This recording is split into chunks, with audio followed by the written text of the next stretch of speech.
Movie की शुरुआत grand auction से होती है, जहां पर 1937 की बुगाटी स्टेज पर नीलामी के लिए खड़ी होती है। ऑक्शनियर अनाउंस करता है कि ये दुनिया की रेयरेस्ट कार्स में से एक है और पूरी दुनिया में इसके सिर्फ 2 ही मॉडल्स मौजूद हैं। इस खूबसूरत बुगाटी को खरीदने के लिए सब लोग बहुत ज्यादा एक्साइटेड होते हैं। बोली $30 मिलियन से स्टार्ट होती है, कोई 32 मिलियन बोलता है, कोई 34 मिलियन, और फिर बोली मुसलसल बढ़ती रहती है। वहाँ पर हमें एक आदमी दिखाया जाता है जिसका नाम जैक होता है। वो अपने बॉस से कॉन्टेक्ट करता है और फाइनल $41 मिलियन की बोली लगाता है और इस लेजेंडरी बुगाटी को खरीद लेता है। दूसरी तरफ हम 2 भाइयों को देखते हैं जो प्रोफेशनल चोर होते हैं। एक का नाम एंड्रयू होता है और दूसरे का नाम गैरेट। दोनों लग्जरी और सुपर कार्स के क्रेजी लवर्स होते हैं और दुनिया की बेस्ट कार्स चुरा चुके होते हैं। एंड्रयू गैरेट पर गुस्सा होता है क्योंकि गैरेट की गर्लफ्रेंड कल रात को उनकी एक गाड़ी चुराकर भाग गई थी। खैर, वो यहाँ पर जैक का इंतजार कर रहे होते हैं क्योंकि जैक गाड़ी को ट्रक से इसी रास्ते से ले जाने वाला होता है और ये दोनों इस बुगाटी को चुराने वाले होते हैं। कुछ देर बाद एंड्रयू एक ट्रक को देखते ही पहचान जाता है कि इसी में बुगाटी है। इसके बाद वो अपना खतरनाक प्लान शुरू कर देते हैं। प्लान के मुताबिक गैरेट अपनी गाड़ी को ट्रक की तरफ ले जाने लगता है। एंड्रयू भी रस्सी से ट्रक पर जंप लगाने के लिए तैयार हो जाता है। जैसे ही ट्रक करीब आता है, एंड्रयू ट्रक पर जंप लगा देता है, मगर लैंडिंग ठीक से नहीं होती और वो गिरने ही वाला होता है कि वो किसी तरह ट्रक को मजबूती से पकड़ लेता है और गैरेट भी ट्रक के पीछे आ रहा होता है। एंड्रयू को ट्रक से लटका हुआ देखकर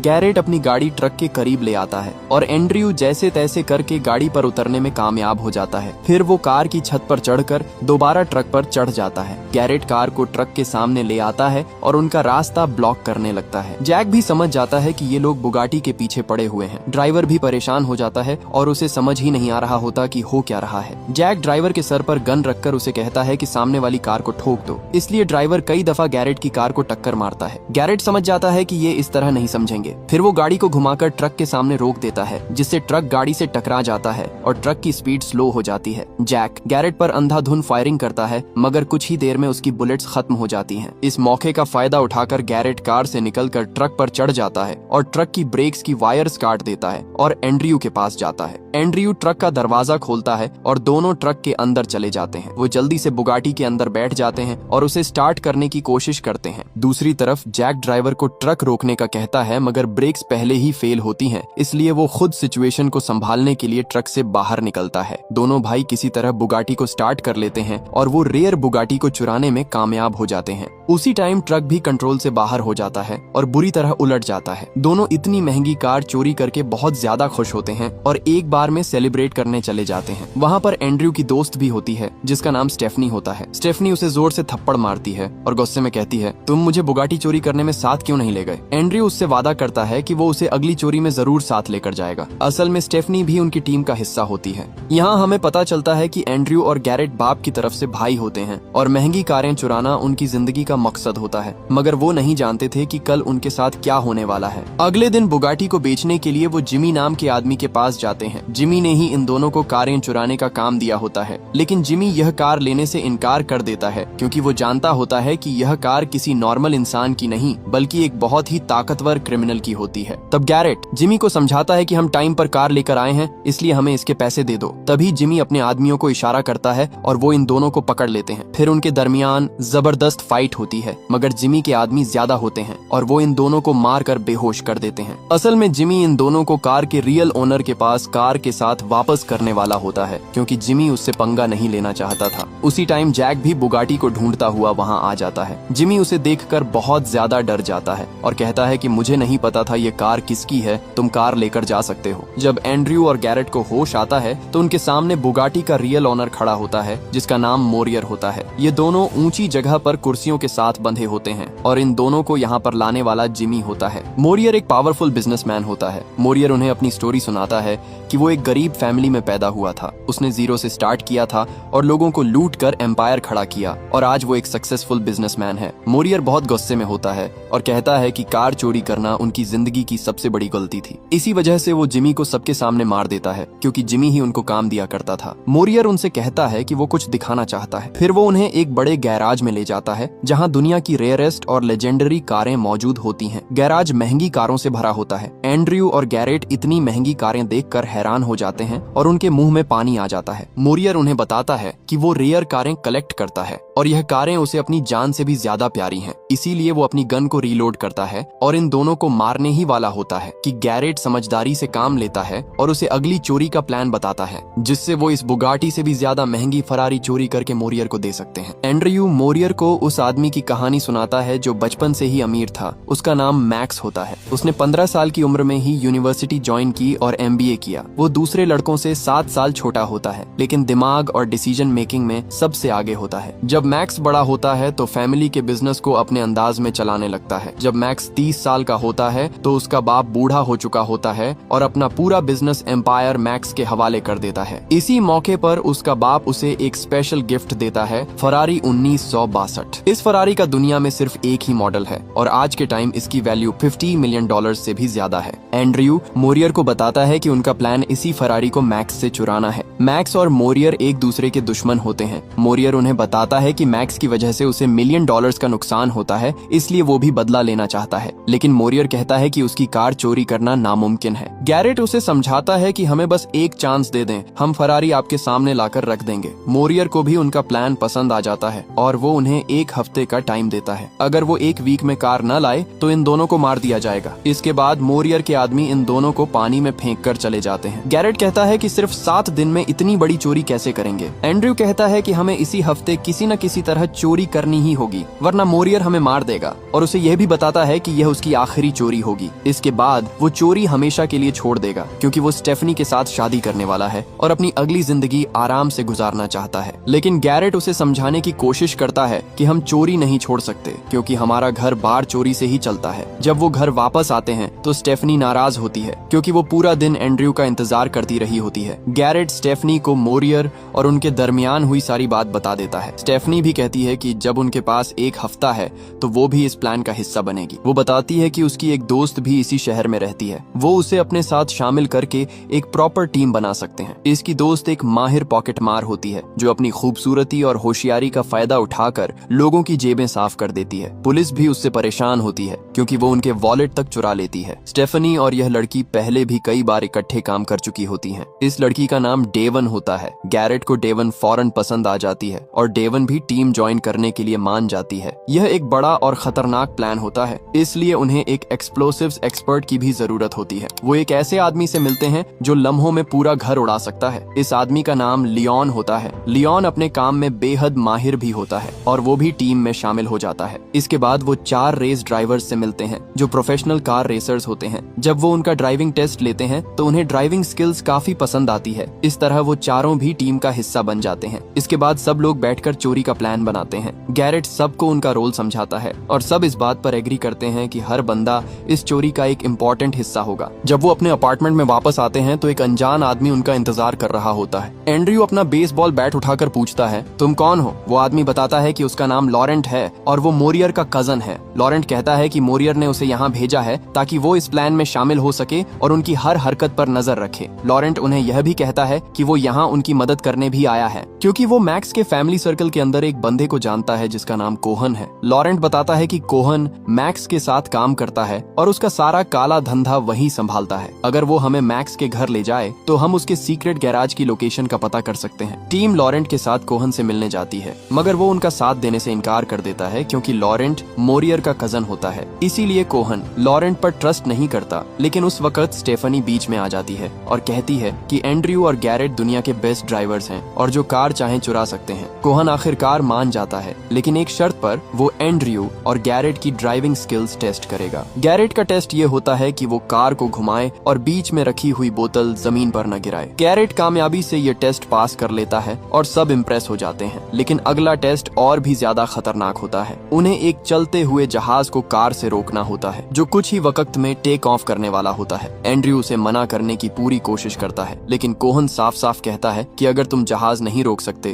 तो मैक्स को भूल जाओ। एंड्रयू ये बात रेडियो पर गैरेट को भी बताता है और वो टाइम वेस्ट किए बगैर जहाज की तरफ जाने लगते हैं। जैसे ही वो एयरपोर्ट की तरफ बढ़ते हैं, पुलिस उनका पीछा शुरू कर देती है, क्योंकि गाड़ियों का एयरपोर्ट के अंदर एंटर होना अलाउड नहीं होता। मगर एंड्रयू और गैरेट अपनी जबरदस्त ड्राइविंग स्किल्स की वजह से पुलिस की गाड़ियों को एक एक करके क्रैश कर देते हैं और फुल स्पीड में सीधा रनवे पर पहुंच जाते हैं। गैरेट अपनी कार को जहाज के सामने ले जाता है और कार की छत ओपन कर देता है। पायलट जहाज को टेक ऑफ करने ही वाला होता है कि गैरेट कार को जहाज के के इंजन से टकरा देता है। जोरदार ब्लास्ट के बाद जहाज का इंजन पूरी तरह तबाह हो जाता है और जहाज टेक ऑफ नहीं कर पाता। इस तरह दोनों भाई ये टेस्ट कामयाबी से पास कर लेते हैं। कोहन उनकी परफॉर्मेंस देखकर शॉक्ड हो जाता है और उनकी ड्राइविंग देखकर मान जाता है कि ये लोग वाकई प्रोफेशनल्स हैं। फिर कोहन उन्हें बताता है कि यह जहाज और एयरपोर्ट सब मैक्स का है। वो उनसे कहता है कि बेहतर यही होगा कि तुम लोग खुद मैक्स से मिल लो, वरना मैक्स अपने आदमियों को भेजकर तुम्हें जबरदस्ती उठवा लेगा। इस एडवाइस पर वो सीधा मैक्स के मेंशन पहुंच जाते हैं। मैक्स उन्हें देखकर कहता है, क्या तुम जानते भी हो कि तुमने किससे पंगा लिया है, और यह भी कि तुम लोगों ने मेरा कितना महंगा प्लेन तबाह कर दिया है। गैरेट जवाब देता है कि अगर आप हमारे साथ काम करें तो आप इससे कहीं ज्यादा कमा सकते हैं। हम आपको दुनिया की सबसे एक्सपेंसिव और रेयर कार्स चुरा कर दे सकते हैं। एंड्रयू भी पूरे कॉन्फिडेंस के साथ बात करता है और मैक्स को मनाने की कोशिश करता है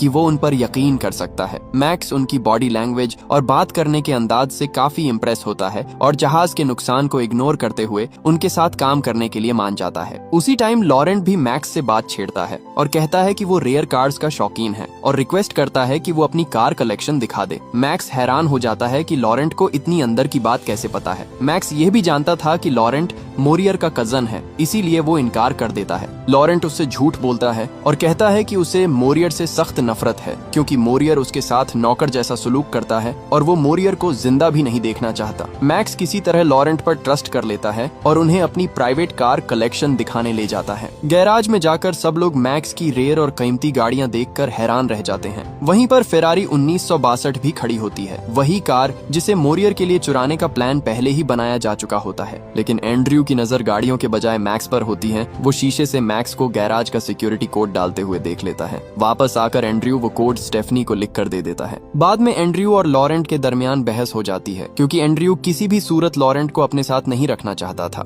उसे डर होता है कि लॉरेंट कहीं मैक्स और उनके दरमियान होने वाली डील मोरियर को न बता दे। जब वो सब वापस अपार्टमेंट पहुंचते हैं तो वहाँ 2 इंटरपोल ऑफिसर्स उनका इंतजार कर रहे होते हैं। वो बताते हैं कि वो यूरोप में रेयर कार्स की चोरी की इन्वेस्टिगेशन कर रहे हैं और हर केस में सिर्फ 2 भाइयों का नाम सामने आता है, जो कि आप दोनों हैं। जाते जाते वो वार्निंग देते हैं कि अगली बार वो उनके खिलाफ सबूत के साथ आएंगे। पहले तो सिर्फ मैक्स और मोरियर उनके पीछे थे, मगर अब इंटरपोल भी इन दोनों भाइयों के पीछे लग चुकी है। इसके बाद एंड्रयू और गैरेट आपस में बात करते हैं। एंड्रयू परेशान होता है क्योंकि यह पहली बार है कि उसे किसी बड़ी टीम पर डिपेंड करना पड़ रहा है। गैरेट उसे समझाता है कि अपनी टीम पर ट्रस्ट रखो, हम इस मुसीबत से निकल जाएंगे। दूसरी तरफ स्टेफनी मार्केट में शॉपिंग करने के लिए जाती है। अचानक जैक खामोशी से उसके पास आ जाता है और उसे किडनैप करने की कोशिश करता है और कहता है कि बिना आवाज निकाले उसके साथ चलो। स्टेफनी समझदारी से काम लेती है। वो जानबूझकर एक एप्पल चुरा लेती है। जैसे ही दुकान वाला आदमी उससे एप्पल लेने के लिए आता है, स्टेफनी सिचुएशन का फायदा उठाती है और वहाँ से भाग जाती है। इसी भाग दौड़ में एक और आदमी सामने आ जाता है और मिलकर स्टेफनी को पकड़ लेते हैं। दूसरी तरफ एंड्रयू और गैरेट भी कहीं जा रहे होते हैं, मगर उनके सामने मोरियर के आदमी आ जाते हैं और उन पर फायरिंग करने लगते हैं। वो दोनों गुंडों से बचकर जब घर आते हैं तो डेवन उन्हें बताती है कि मोरियर ने स्टेफनी को किडनैप कर लिया है। ये सुनते ही एंड्रयू का गुस्सा आउट ऑफ कंट्रोल हो जाता है। वो बिना किसी डर के मोरियर के घर पहुंच जाता है। वो जैक को भी बुरी तरह पीट देता है,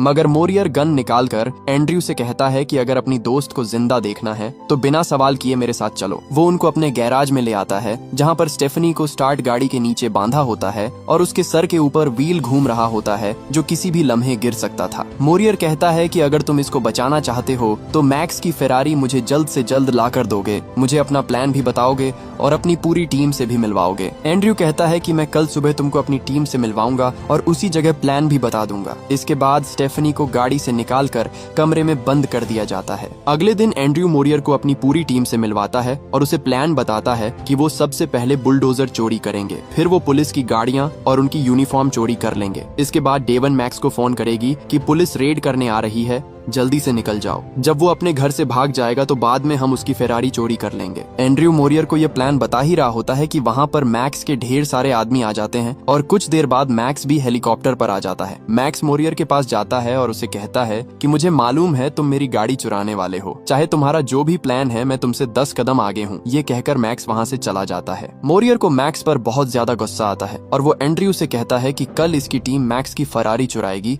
और कल वो इसी जगह पर गाड़ी लेने आएगा। मोरियर लॉरेंट को टीम पर नजर रखने का कहता है। रात के टाइम एंड्रयू, गैरेट और लॉरेंट बैठकर बातें कर रहे होते हैं कि अचानक वहीं 2 इंटरपोल ऑफिसर्स वहां आ जाते हैं। ऑफिसर्स को शक होता है कि यह लोग कोई बड़ी प्लानिंग कर रहे हैं। ऑफिसर्स उन्हें धमकी देते हैं कि उनकी नजर हर वक्त इन पर है। सिचुएशन हैंडल करने के लिए एंड्रयू लॉरेंट से फेक फाइट शुरू कर देता है ताकि ऑफिसर्स को लगे कि यह लोग एक दूसरे को पसंद नहीं करते। एंड्रयू फुल फोर्स के साथ लॉरेंट को पंच मारने लगता है। ऑफिसर्स बीच में आ जाते हैं और इस तरह उनकी लड़ाई खत्म होती है। लॉरेंट के साथ जो कुछ हुआ होता है उसके गुस्से में वो स्टेफनी पर हाथ उठाता है, लेकिन स्टेफनी अपना माइंड यूज करती है और बड़ी चालाकी से उस रूम की चाबी चोरी कर लेती है जहां उसे बंद किया गया होता है। अगले दिन मोरियर उस जगह की तरफ जाता है जहां उसने एंड्रयू के साथ मैक्स की कार चुराने के लिए मीटिंग फिक्स की होती है, लेकिन वहां पर अचानक ऑफिसर्स आ जाते हैं और मोरियर से सवाल पूछने लगते हैं। दूसरी तरफ एंड्रयू की पूरी टीम चोरी करने के लिए तैयार होती है। यहाँ हमें पता चलता है कि असल में ये लोग मैक्स की नहीं बल्कि मोरियर की रेयर कार्स चुराने वाले हैं और ये सारा गेम मैक्स के साथ मिलकर खेला जा रहा है। वो सब बस में बैठकर मोरियर के घर जाने लगते हैं। दूसरी तरफ स्टेफनी उस रूम से निकल जाती है और आहिस्ता आहिस्ता सिक्योरिटी रूम तक पहुंच जाती है। वो सिस्टम को हैक कर लेती है और वो जानती थी कि टीम यहाँ पहुंचने वाली है, इसलिए वो इमरजेंसी अलार्म ऑन कर देती है। गार्ड्स को लगता है कि घर के अंदर कोई घुस आया है, इसलिए वो सभी घर के अंदर तलाशी लेने लगते हैं और स्टेफनी चुपके से घर से निकल जाती है। इसी वक्त एंड्रयू और उसकी टीम भी वहाँ पहुँच चुकी होती है और स्टेफनी अंदर से मेन गेट को ओपन करती है और पूरी टीम मोरियर के घर में घुस जाती है। लियोन फौरन गैराज के दरवाजे पर बम लगाता है और चंद सेकंड्स में गैराज का दरवाजा जोरदार धमाके से उड़ जाता है। इससे पहले कि गार्ड्स वहां पर आते, वो मोरियर की सभी कार्स को लेकर भाग जाते हैं। जब मोरियर के आदमी पीछा करने के लिए अपनी गाड़ियों की तरफ दौड़ते हैं तो पता चलता है कि लियोन ने उनकी गाड़ियों में पहले ही बम प्लांट कर दिए थे। जैसे ही लियोन बटन दबाता है, सारी गाड़ियां ब्लास्ट हो जाती हैं और टीम सेफली निकल जाती है। दूसरी तरफ जब मोरियर इन ऑफिसर्स को कोई इन्फॉर्मेशन नहीं देता तो वो उसे अरेस्ट करने लगते हैं। इसी टाइम मोरियर भी समझ जाता है कि ये असल इंटरपोल नहीं है। वो जैक को ऑर्डर देता है और वो उन दोनों पर फायर करने लगता है और गोली एक ऑफिसर्स के शोल्डर्स पर जा लगती है। मोरियर इस मौके का फायदा उठाकर वहां से भाग जाता है। मोरियर समझ जाता है कि एंड्रयू ने इसकी कार्स चोरी कर ली हैं, इसलिए वो तेजी से उनकी तरफ जाने लगता है। हाईवे पर एंड्रयू अचानक कार रोकता है और स्टेफनी की तरफ देखता है और कहता है, तुम मुझसे शादी करोगी? स्टेफनी भी खुशी खुशी मान जाती है और फौरन यस कह देती है। वहाँ पर मोरियर भी उनके पीछे आ रहा होता है। एंड्रयू उसे कंफ्यूज करने के लिए रास्ता चेंज कर देता है और टीम को 2 हिस्सों में डिवाइड करता है, लेकिन मोरियर और लॉरेंट एंड्रयू के पीछा करने लगते हैं। फिर एक लॉन्ग और इंटेंस चेस स्टार्ट होती है। लॉरेंट एंड्रयू के बिल्कुल करीब आ जाता है और एंड्रयू को गोली मारने ही वाला होता है